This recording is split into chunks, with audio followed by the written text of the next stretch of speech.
नमस्कार साथियों, कैसे हैं आप।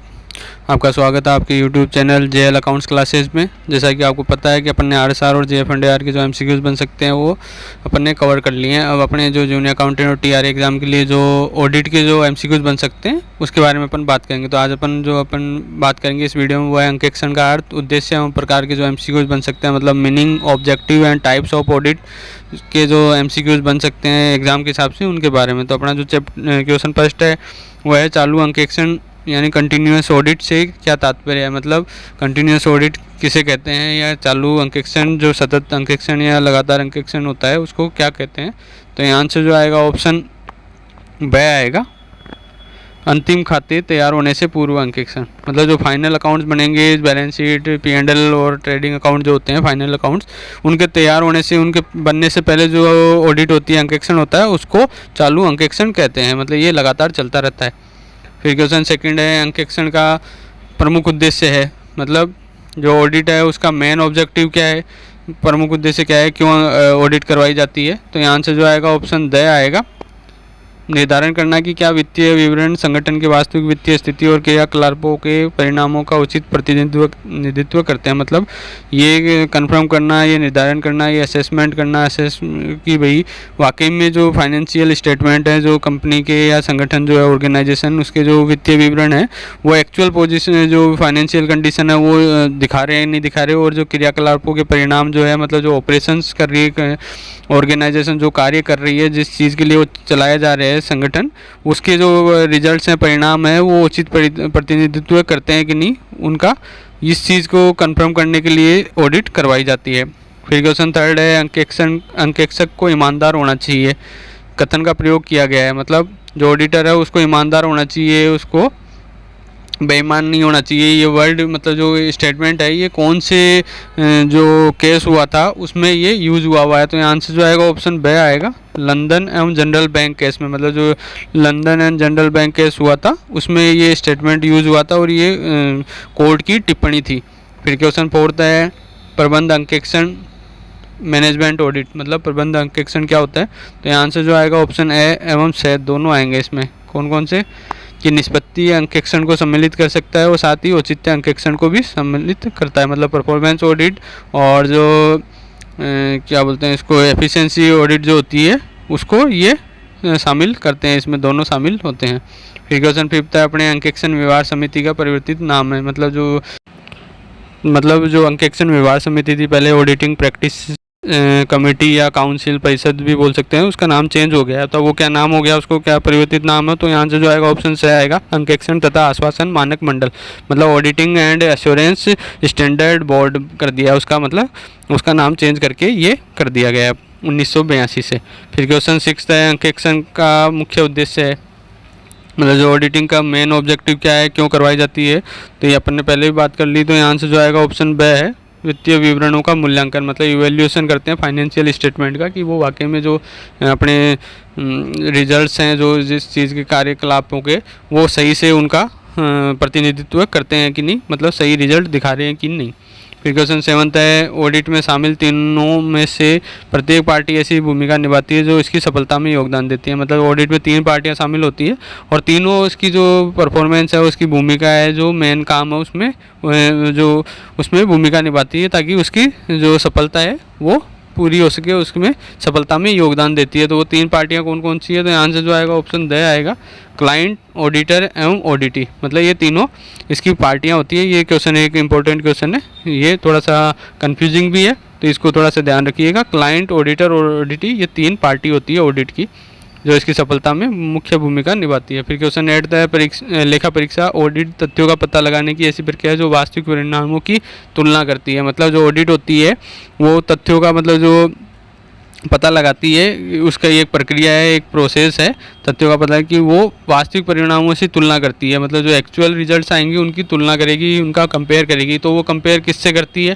तो यहाँ से जो आएगा ऑप्शन ए आएगा, विनिर्दिष्ट मानक एवं योजनाओं से, जो स्टैंडर्ड जो मानक बन रखे हैं, योजनाएं हैं पहले से, उनसे उनका कंपैरिजन करती है और उस हिसाब से वो उसका रिजल्ट निकालती है, और उनसे कि भाई वाकई में काम सही से हो रहा है कि नहीं, उस हिसाब से वो उसका अपनी रिपोर्ट बना के देती है। फिर क्वेश्चन 9 है, लेखा परीक्षा ऑडिट कार्य है, मतलब जो ऑडिटिंग का काम है वो किस चीज़ का है, मेन उसका क्या काम होता है, किस चीज़ का अपन उसको मान सकते हो। तो यहाँ आंसर जो आएगा ऑप्शन द आएगा, अनुपालन का, मतलब अनुपालना करवाने का, कंप्लायंस करवाने का काम है कि वाकई में जो स्टैंडर्ड्स बने हुए हैं उसके अकॉर्डिंग कार्य हो रहा है कि नहीं, उस हिसाब से प्रोसेस हो रही है कि नहीं कंपनी में या जो भी ऑर्गेनाइजेशन है उसमें। फिर क्वेश्चन 10 है, त्रुटियों एवं धोखाधड़ियों की रोकथाम है उनका पता लगाने की मूलभूत जिम्मेदारी किसकी है, मतलब जो एरर्स है या फ्रॉड्स है उनकी जो रोकथाम है, मतलब उनको रोकने का या उनका पता लगाने का ये काम, मूलभूत जो जिम्मेदारी है, जो मेन जो रिस्पॉन्सिबिलिटी है वो किसकी होती है। तो यहाँ से जो आएगा ऑप्शन से आएगा, प्रबंधन की, मतलब जो मैनेजमेंट होता है ऑर्गेनाइजेशन का उसकी मेन रिस्पॉन्सिबिलिटी है ये कि उनकी रोकथाम करे और उनका पता लगाए, ये सारा काम उसका है, अंक एक्शन का काम नहीं है ये। फिर क्वेश्चन 11 है, लेखांकन का विश्लेषणात्मक पहलू है, मतलब जो एनालिटिक जो इसका पहलू है, जो साइड है वो कौन सा होता है। तो यहाँ से जो आएगा ऑप्शन से आएगा, कौन सा, अंक एक्शन।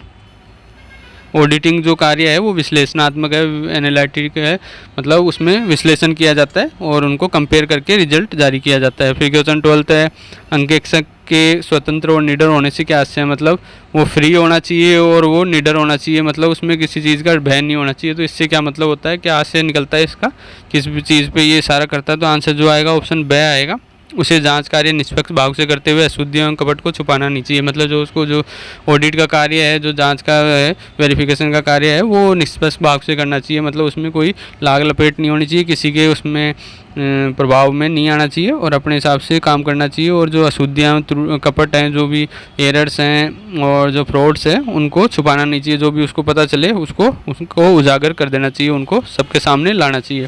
फिर क्वेश्चन 13 है, टीमिंग एवं लेडिंग या लेपिंग शब्द का प्रयोग कहाँ होता है, मतलब ये टीमिंग एंड लेडिंग या लेपिंग वर्ड एक्चुअली है क्या। ये ऐसा होता है कि मान लो ए जने ने कोई पैसा जमा कराया, ऑर्गेनाइजेशन को दिया, तो जो वहाँ के जो कर्मचारी होंगे वो क्या करते हैं, ए के पैसे को दिखा देंगे बी के टाइम में और ए के पैसे को खा जाएंगे। फिर जब बी के पैसे आएंगे तब उसको ए में दिखा देंगे, सी के पैसे आएंगे उसको बी में दिखा देंगे। इस हिसाब से एक जने के पैसे खा के ये चलते हैं, तो इस हिसाब से दूसरे के पैसे पे पहले वाले में ये दिखाते रहते हैं। इस हिसाब से ये किस चीज़ के लिए प्रयोग होता है, मतलब कहाँ काम आता है। तो आंसर जो आएगा ऑप्शन द आएगा, रोकड़ के गबन के लिए, मतलब केस का ये फ्रॉड करते हैं, इसमें एक जने के पैसे खा जाते हैं और फिर अगले के जब पैसे आते हैं वो उसमें दिखा देते हैं, ऐसे करते हैं ये। फिर क्वेश्चन 14 था, आंतरिक अंकेक्षण इंटरनल ऑडिट किसके द्वारा किया जाता है, मतलब जो आंतरिक अंकेक्षण होगा, इंटरनल ऑडिट होगा, वो कौन करेगा। तो आंसर जो आएगा ऑप्शन से आएगा, क्या, प्रबंध द्वारा, नियुक्त व्यक्ति द्वारा। जो मैनेजमेंट होगा ऑर्गेनाइजेशन का वो अपॉइंट करता है, किसी भी व्यक्ति को अपॉइंट कर सकता है वो इंटरनल ऑडिट के लिए, इसके लिए कोई क्राइटेरिया नहीं है, वो अपने हिसाब से किसी को भी अपॉइंट कर सकते हैं। फिर क्वेश्चन 15 था, अंकेक्षक रखवाली करने वाले कुत्ते के समान है ना कि शिकारी कुत्ते के समान, यह निर्णय निम्नलिखित में से किस मुकदमे में किया गया। मतलब ऑडिटर जो हैं वो वाचिंग डॉग हैं, शिकारी कुत्ते नहीं होते, मतलब वो रखवाली वाले कुत्ते होते हैं, वो शिकारी कुत्ते के समान नहीं होते हैं, मतलब उनका ध्यान रखवाली करना ही होता है। तो ये कौन से उसमें केस में ये जजमेंट आया है। तो यहाँ आंसर जो आएगा ऑप्शन ए आएगा, Kingston cotton mills company limited 1896, मतलब 1896 में Kingston cotton mills company limited ने कोई केस हुआ था, तो उस केस के ये जजमेंट है, उसमें ये कोर्ट ने ये डिसीजन दिया था। फिर क्वेश्चन 16 था, निम्नलिखित में से हिसाब की अशुद्धि नहीं है, मतलब कौन सी हिसाब की अशुद्धि नहीं मानते हैं। तो यहाँ आंसर जो आएगा ऑप्शन ब आएगा, खतौनी होने से रह जाए, मतलब खतौनी होने से रह जाती है तो वो हिसाब की अशुद्धि नहीं होती है, बाकी वो भूल की अशुद्धि होती है, एक्चुअली भूल संबंधी अशुद्धि होती है। बाकी गलत जोड़ लगना, मतलब गलत टोटल लग जाता है, या गलत खतौनी करना मतलब गलत पोस्टिंग हो जाती है, या गलत राशि से लेखा करना मतलब रॉन्ग अमाउंट से कोई भी अकाउंटिंग हो जाती है, तो ये सारी हिसाब की अशुद्धियाँ होती है। बाकी खतौनी होने से रह जाए तो ये भूल की अशुद्धि है। फिर क्वेश्चन 17 है, अंकेक्षक एक बीमाकर्ता नहीं है और उससे केवल यही अपेक्षा की जाती है कि वह कार्य में उचित सावधानी एवं कुशलता का प्रयोग करे। यह निर्णय निम्नलिखित में से किस मुकदमे में दिया गया। मतलब जो ऑडिटर होता है वो कोई इंश्योरर नहीं होता, मतलब कोई बीमा करता नहीं होता, वो बीमा नहीं करता किसी चीज़ का, न कोई वो दावा करता है। उससे केवल इतनी अपेक्षा की जाती है कि वह कार्य में जो है उचित सावधानी बरते और कुशलता का प्रयोग करे, मतलब एफिशिएंसी बरते और सावधानी जो है वो बरते और उस हिसाब से काम करे। अगर उसके बावजूद भी कोई कमी निकलती है तो उसमें उसकी जिम्मेदारी नहीं होती अगर उसने पूरी कुशलता और सावधानी से कार्य किया हो। तो ये जजमेंट जो आया कौन से केस में आया है, तो यहाँ से जो आएगा ऑप्शन बी आएगा, लंदन एवं जनरल बैंक में। जो लंदन एंड जनरल बैंक 1895 में जो केस हुआ था उसमें कोर्ट ने ये डिसीजन दिया था। फिर क्वेश्चन 18 है, चिट्ठा अंकेक्षण बैलेंस शीट ऑडिट में लेखों का अंकेक्षण किया जाता है। मतलब जो बैलेंस शीट ऑडिट होएगी, चिट्ठा अंकेक्षण होएगा, उसमें जो ऑडिट होएगी जो अकाउंट्स की वो कब होएगी, किस टाइम होती है, तो किस हिसाब से करवाते हैं। तो आंसर जो आएगा ऑप्शन से आएगा वार्षिक या अर्धवार्षिक, मतलब वो चाहे तो एनुअली हो जाए चाहे सेमी एनुअली, मतलब हाफ ईयरली भी हो सकती है, वो कैसे भी हो सकती है। फिर क्वेश्चन 19 है, निम्न में से कौन सा अंकेक्षण वर्ष भर चलता है, मतलब कौन सी ऑडिट है जो साल भर चलती रहती है, मतलब पूरे साल वो होती रहती है। तो यहाँ से जो आएगा ऑप्शन द आएगा, नाम से ही पता चल रहा है चालू अंकेक्षण, मतलब कंटिन्यूअस ऑडिट इसको कहते हैं, जो सतत चलती रहती है, लगातार पूरे साल होती रहती है। फिर क्वेश्चन 20 है, प्रबंध अंकेक्षण मैनेजमेंट ऑडिट में शामिल है, मतलब प्रबंध अंकेक्षण में क्या क्या शामिल होता है, तो ये अपन ने पहले ही बात की थी। इसमें आंसर जो आएगा ऑप्शन दे आएगा, उपरोक्त सभी मतलब सारे शामिल है। क्या क्या, कुशलता अंकेक्षण, निष्पत्ति अंकेक्षण और औचित्य अंकेक्षण, मतलब उसके परफॉर्मेंस हो गई, जो निष्पत्ति अंकेक्षण है, एफिशिएंसी हो गई, परफॉर्मेंस हो गई, और उसकी जो औचित्य जो बनता है उसका, वो सारी अंकेक्षण जो बनते हैं तीनों उसमें शामिल होते हैं। फिर क्वेश्चन 21 है, चालू अंकेक्षण के अंतर्गत खातों की जांच की जाती है, मतलब जो सतत अंकेक्षण होएगा, जो लगातार चलेगा अंकेक्षण, उनमें कौन से अकाउंट्स की जांच होती है, चेक करते हैं उसमें किस किस खातों को। तो यहाँ से जो आएगा ऑप्शन द आएगा, मतलब किस हिसाब से खातों की जांच होती है, कब कब होती है। तो यहाँ से जो आएगा ऑप्शन द आएगा, वर्ष के दौरान नियमित अथवा अनियमित अंतराल से, मतलब साल में रेगुलर, चाहे तो रेगुलर हो सकती है चाहे इरेगुलर इंटरवल हो सकता है, मतलब ऐसे नहीं है कि हर महीने हो रही है, ये कभी भी हो सकती है, लगातार हर महीने भी हो सकती है, कभी भी 10 दिन में हो गई, कभी 15 दिन में हो गई, कभी 2 दिन में हो गई, या अनियमित अंतराल से भी हो सकती है, मतलब इंटरवल है वो, चाहे तो सेम भी हो सकता है चाहे तो वो डिफरेंस भी हो सकता है, कैसे भी ये करवाई जा सकती है। फिर क्वेश्चन 22 है, प्रबंध अंकेक्षण से तात्पर्य है, मतलब जो मैनेजमेंट ऑडिट से क्या मतलब होता है, क्या तात्पर्य है, ये क्यों करवाई जाती है। तो यहाँ आंसर जो आएगा ऑप्शन बी आएगा, इसमें क्या होता है। तो आंसर जो वो है, प्रबंधकीय नीतियों और निष्पादन का अंकेक्षण, जो मैनेजमेंट की जो पॉलिसीज़ होगी और उनकी जो परफॉर्मेंस होगी, निष्पादन होगा उनको, उसका अंकेक्षण होता है इसमें, कि वो सही से बन रही है कि नहीं पॉलिसीज़, और उनका निष्पादन जो है, जो एग्जीक्यूट जो हो रही है वो ढंग से हो रही है कि नहीं हो रही है। फिर क्वेश्चन 23 है, चालू अंकेक्षण उपयोगी नहीं होता है, मतलब जो कंटिन्यूअस ऑडिट है, जहाँ चालू अंकेक्षण या सतत अंकेक्षण, वो कौन से ऑर्गेनाइजेशन के लिए सही नहीं रहता है, उपयोगी नहीं होता है, उसमें ज़्यादा फायदा नहीं मिलेगा उसको ऑर्गेनाइजेशन को। तो यहाँ से जो आएगा ऑप्शन से आएगा, जहाँ व्यापारिक व्यवहार अधिक नहीं हो, जहाँ मतलब जो बिजनेस के ट्रांजेक्शन्स होंगे वो ज़्यादा नहीं होंगे, तो वहाँ चालू अंकेक्षण की जरूरत नहीं है, क्योंकि चालू अंकेक्षण तब किया जाता है जब बहुत ज़्यादा ट्रांजेक्शन हो और समय की कमी हो जाएगी, क्योंकि जब एक साथ लास्ट में अगर वो अंकेक्षण करवाएंगे तो इतने ज़्यादा ट्रांजेक्शन होने के कारण वो अंकेक्षण में बहुत टाइम लगेगा, तो वो टाइमली उसकी रिपोर्ट प्राप्त नहीं हो पाएगी और उसमें जो भी डिसीजन लेना होगा वो नहीं ले पाते हैं, इसलिए वो टाइमली बीच बीच में ऑडिट करवाते रहते हैं। तो जहाँ ऑलरेडी ट्रांजेक्शन ही कम है तो वहाँ इसकी कोई ज़रूरत ही नहीं पड़ेगी। क्वेश्चन 24 है, फिर स्टॉक का मूल्यांकन या मूल्यांकन अशुद्धि है, मतलब जो अपना स्टॉक होता है उसको अंडर वैल्यूएशन कर देते हैं या ओवर वैल्यूएशन हो जाते हैं, तो ये कौन सी एरर कहलाती है। तो यहाँ से जो आएगा ऑप्शन द आएगा, सैद्धांतिक अशुद्धि है ये, मतलब एरर ऑफ प्रिंसिपल है, कि मतलब सिद्धांत का ध्यान नहीं रखते हुए अगर ये काम होता है तो उसको सैद्धांतिक अशुद्धि कहते हैं, तो ये उस कैटेगरी में आती है। फिर हिसाब किताब में गड़बड़ी का उद्देश्य होता है, जो मतलब हिसाब किताब रखते हैं उसमें कोई गड़बड़ी करता है तो उसका क्या उद्देश्य हो सकता है, क्यों ऐसा करते हैं। तो यहाँ आंसर जो आएगा ऑप्शन नया आएगा, लाभों को कम या ज़्यादा दिखाना, मतलब जो प्रॉफिट्स होंगे ऑर्गेनाइजेशन को उनको चाहे तो कम दिखा सकते हैं चाहे तो ज़्यादा, मतलब कम क्यों दिखाएंगे, ताकि टैक्स से बच सकें या बोनस नहीं देना पड़े, या ज़्यादा क्यों दिखाएंगे, ज़्यादा इसलिए दिखाएंगे कि भाई लोन वगैरह लेना हो या कैपिटल वगैरह लेनी हो, तो उसके लिए ज़्यादा दिखाते हैं कि देखो हमारी कंपनी अच्छा परफॉर्म कर रही है, तो ज़्यादा से ज़्यादा उनको कैपिटल मिल सके, पैसा मिल सके बाज़ार से। फिर क्वेश्चन 26 है, चालू अंकेक्षण व्यवसाय के लिए लाभदायक है, क्योंकि कंटिन्यूस ऑडिट जो होगी वो बिजनेस के लिए क्यों प्रॉफिटेबल है, क्यों फ़ायदेमंद है, क्यों करवाई जाती है। तो यहाँ से जो आएगा ऑप्शन ए आएगा, लेखांकन वर्ष के अंत के तुरंत पश्चात अंतिम खाते तैयार कर सकते हैं। मतलब जो अकाउंटिंग ईयर होगा वो जैसे ही एंड होएगा वैसे ही उसके फाइनल जो अकाउंट्स होंगे वो तैयार कर सकते हैं। तो मैंने बात करी जैसे जहाँ ज़्यादा ट्रांजेक्शन्स होते हैं, तो अगर वो ट्रांजेक्शन्स ज़्यादा होंगे और अपन चालू अंक एक्शन नहीं करवा के एंड में अगर पूरा एक साथ अंक एक्शन करवाएंगे तो उसमें बहुत समय लगेगा और अंतिम खाते तैयार नहीं हो पाएंगे। तो इसलिए क्या है कि रेगुलर चलते रहेंगे अंक एक्शन का कार्य, तो जैसे ही लेखांकन वर्ष समाप्त होएगा वैसे ही चालू अंक एक्शन रिपोर्ट आ जाएगी और उस अकॉर्डिंग अंतिम खाते तैयार करने में आसानी रहती है और तुरंत जल्दी से जल्दी वो तैयार हो जाते हैं।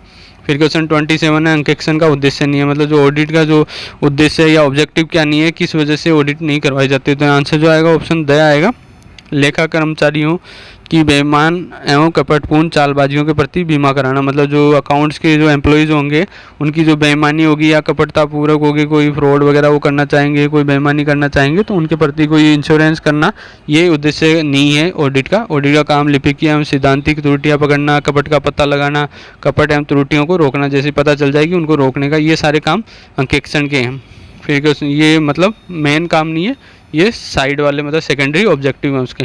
फिर क्वेश्चन 28 है, प्रबंधकीय क्रियाएं एवं योजनाओं जो कंपनी के वित्त पर प्रभाव डाले का अंकेक्षण कहलाता है। जो मैनेजमेंट की जो क्रियाएं होगी, जो कार्य होंगे, जो उसकी पॉलिसीज़ होगी और जो योजनाएं होंगी, उसकी जो प्लान्स होंगे उसके, वो कंपनी के अगर उस फाइनेंस पे और एक्सपेंस पे कोई इफेक्ट डालते हैं तो उनके लिए जो ऑडिट की जाती है वो ऑडिट क्या कहलाएगी। तो यहाँ से जो आएगा ऑप्शन से आएगा औचित्य अंकेक्षण।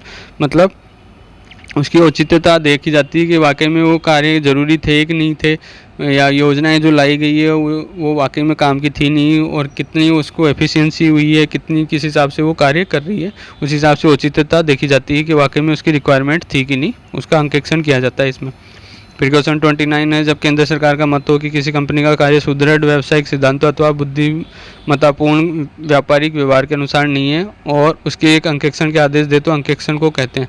मतलब जब सेंट्रल गवर्नमेंट को ये लगे कि किसी कंपनी का कार्य जो है वो सुदृढ़ व्यावसायिक सिद्धांत जो है, मतलब जो बिजनेस जो प्रिंसिपल्स हैं और जो बुद्धिमत्तापूर्ण जो व्यापारिक व्यवहार हैं, जो ट्रांजेक्शन जिस हिसाब से होने चाहिए, जो रूल्स हैं उनके हिसाब से नहीं हो रहा है, तो जो अंकेक्षण के लिए जिस ऑडिट के लिए ऑर्डर देगी वो अंकेक्षण क्या कहलाएगा, कौन से ऑडिट के लिए वो ऑर्डर देगी। तो यहाँ से जो आएगा ऑप्शन आएगा विशेष अंकेक्षण। मतलब स्पेशल ऑडिट वो करवा सकती है सरकार, केंद्र सरकार चाहे तो किसी भी उसमें कंपनी में उसको ऐसा लग रहा है, ऑर्गेनाइजेशन में लग रहा है तो फिर क्वेश्चन 30 है, अंकेक्षण है मतलब ऑडिट है, मतलब ऑडिट किस किस के लिए ज़रूरी है, किसके लिए ऐच्छिक है। तो यहाँ से जो आएगा ऑप्शन ब आएगा, एकल स्वामित्व एवं साझेदारी दोनों के लिए ऐच्छिक है। मतलब जो सोल प्रोप्राइटरशिप है या पार्टनरशिप फर्म है, उन दोनों के लिए ये वॉलंटरी है, मतलब कंपलसरी नहीं है, ये ऐच्छिक है, वो चाहे तो करवा सकते हैं, चाहे तो नहीं भी करवाएंगे, ये उनके लिए अनिवार्य का नहीं है। फिर क्वेश्चन 31 है, किसी कंपनी के विशेष अंकेक्षण में अंकेक्षक द्वारा रिपोर्ट किसको प्रस्तुत की जाती है। अभी अपन ने बात की कि केंद्र सरकार चाहे तो किसी भी कंपनी का वो विशेष अंकेक्षण मतलब स्पेशल ऑडिट करवा सकती है। तो अभी स्पेशल ऑडिट जब हो जाएगी उसके बाद जो रिपोर्ट बनेगी, जो अंकेक्षक जो ऑडिटर होगा वो रिपोर्ट जारी करेगा, वो किसको सबमिट करेगा, किसको प्रस्तुत करेगा। तो ऑब्वियसली अपन ने बात की केंद्र सरकार करवा रही है उसको जाँच को, तो वो जाँच रिपोर्ट भी किसके पास जाएगी, केंद्र सरकार के पास। तो यहाँ आंसर जो आएगा ऑप्शन से आएगा सेंट्रल गवर्नमेंट को। फिर क्वेश्चन 32 है, अंकेक्षण जिसे अंतिम लेखा तैयार होने के पश्चात किया जाता है कहलाता है। मतलब ऑडिट जो फाइनल अकाउंट्स तैयार हो जाते हैं उनके बाद किया जाता है, जब वो अकाउंट्स तैयार हो जाएं उसके बाद स्टार्ट होता है। तो ऐसा अंकेक्षण क्या होता है। तो यहाँ आंसर जो आएगा ऑप्शन ए आएगा सामयिक अंकेक्षण। मतलब जो पीरियोडिकल जो ऑडिट होती है वो कहलाती है, जो अंतिम खाते तैयार होने के बाद चालू होती है या की जाती है। फिर क्वेश्चन 33 है, जहाँ कंपनी को अंतिम खाते अल्प समय में प्रस्तुत करने होते हैं वहाँ अंकेक्षण की कौन सी विधि अपनानी चाहिए।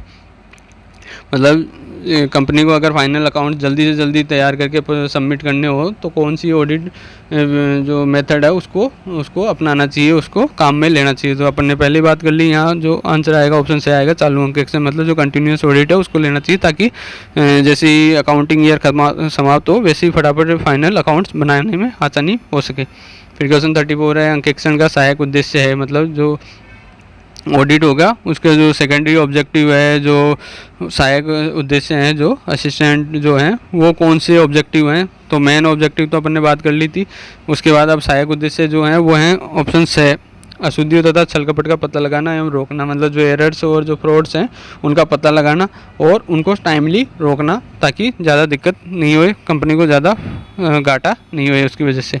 फिर क्वेश्चन 35 है, कंपनी में आंतरिक अंकेक्षक नियुक्त किया जाता है, मतलब जो इंटरनल ऑडिट होगा कंपनी में वो कौन नियुक्त करेगा, उसकी अपॉइंटमेंट कौन करेगा। तो ये अपन ने पहले ही बात कर ली थी। यहाँ से जो आएगा ऑप्शन द आएगा, प्रबंधकों द्वारा, जो मैनेजमेंट होंगे, जो मैनेजर होंगे कंपनी के, वो इंटरनल ऑडिट को ऑडिटर को अपॉइंट करते हैं। फिर क्वेश्चन 36 है, निम्नलिखित में से कौन सा कथन सत्य है, मतलब जो स्टेटमेंट दे रखे हैं आपको दिख रहे हैं उनमें से कौन सा सही है, मतलब एक स्टेटमेंट सही है बाकी सब गलत है। तो यहाँ से कौन सा स्टेटमेंट सही है, तो यहाँ से जो आएगा ऑप्शन से आएगा, अंकेक्षण खातों की सत्यता की गारंटी नहीं देता है, मतलब अंकेक्षण होने के बाद भी ये नहीं प्रूव वो गारंटी नहीं देता इस चीज़ की कि जो अकाउंट्स हैं वो पूरे तरीके से सही है, सत्य है, इनमें कोई छल कपट या गबन नहीं है। मतलब हो सकता है कि अंकेक्षण होने के बाद भी कोई उसमें गलती रह जाए, कोई छल कपट की आशंका उसमें हो, सत्यता की गारंटी नहीं देता 100% वो कि वो सही है खाते।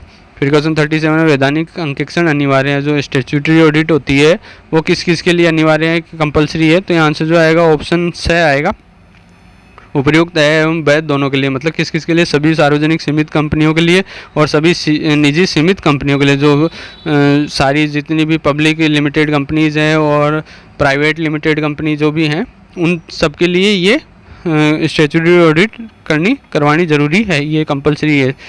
फिर क्वेश्चन 38 है, एक साझेदारी फर्म के अंकेक्षक के कर्तव्यों का निर्धारण होता है, मतलब जो पार्टनरशिप फर्म होगी उसके जो ऑडिटर होंगे उनकी ड्यूटीज़ का जो निर्धारण होगा वो कौन निर्धारित करता है, किसके द्वारा वो निर्धारित होते हैं। तो यहाँ से जो आएगा ऑप्शन द आएगा, अंकेक्षक एवं फर्म के मध्य अनुबंध द्वारा। अपन ने बात कर ली साझेदारी फर्म के लिए अंकेक्षण करवाया जाना जरूरी नहीं है, ये चाहे तो फर्म करवा सकती है चाहे तो मत करवाए। तो अब जब फर्म खुद अपने हिसाब से ऑडिट करवाएगी तो वो क्या करेगी, वो एग्रीमेंट करेगी किसके साथ, जो ऑडिटर होगा उसके साथ, और फर्म के बीच में कोई एग्रीमेंट होएगा और एग्रीमेंट की जो कंडीशन होगी उसी हिसाब से वो कर्तव्य निर्धारित होंगे, क्या क्या उसको ध्यान रखना है, क्या क्या चीज़ें का किस हिसाब से उसको ऑडिट करनी है, ये सारी चीज़ें उसमें एग्रीमेंट में होती है। बाकी और कोई एक्ट उस पर लागू नहीं होता है, मतलब उसके और किसी के नियम उस पर लागू नहीं होंगे। फिर क्वेश्चन 39 है, लागत अंकेक्षण की रिपोर्ट किसको प्रस्तुत की जाती है, जो कॉस्ट ऑडिट होएगी उसकी रिपोर्ट जो होगी वो किसको प्रस्तुत करेगा, ऑडिटर। तो यहाँ से जो आएगा ऑप्शन ब आएगा, केंद्र सरकार को तथा उसकी प्रतिलिपि कंपनी को, मतलब सेंट्रल गवर्नमेंट को उसकी एक कॉपी रिपोर्ट उसको देगा और साथ ही उसकी जो कॉपी होगी वो कंपनी को भी एक कॉपी देता है। क्वेश्चन 40 है, चार्टेड अकाउंटेंट्स अधिनियम पारित हुआ, मतलब जो चार्टेड अकाउंटेंट्स एक्ट है वो कब लागू हुआ, कब पारित हुआ उसको। तो यहाँ से जो आएगा ऑप्शन से आएगा 1949 में, मतलब 1949 में ये पारित हुआ था। तो साथ ही यहाँ अपन ने जो बात कर ली है अंकेक्षण का जो उद्देश्य हैं, जो प्रकार हैं और उसके संबंध में जो एमसीक्यूज अपने बन सकते, अगले वीडियो में और इसके एमसीक्यूज जो बन सकते हैं एग्जाम से रिलेटेड वो लेकर हाजिर रहूँगा। तब तक प्लीज़ वेट कीजिएगा। उम्मीद करता हूँ वीडियो पसंद आई होगी, पसंद आई हो तो लाइक अवश्य कीजिएगा और अपने फ्रेंड्स के साथ ज़्यादा से ज़्यादा शेयर कीजिएगा। साथ ही मेरे चैनल को सब्सक्राइब नहीं किया तो प्लीज़ चैनल को सब्सक्राइब जरूर कर लीजिएगा, और मैंने मेरे टेलीग्राम चैनल का लिंक अपने डिस्क्रिप्शन में दे दिया है, वहाँ से आप लिंक पे क्लिक करके चैनल पे जुड़ सकते हैं और नई नई जो भी अमेंडमेंट्स होंगे या जो भी लेटेस्ट अपडेट होंगे मैं वहाँ पर आपको देता रहूँगा। जय हिंद, जय भारत।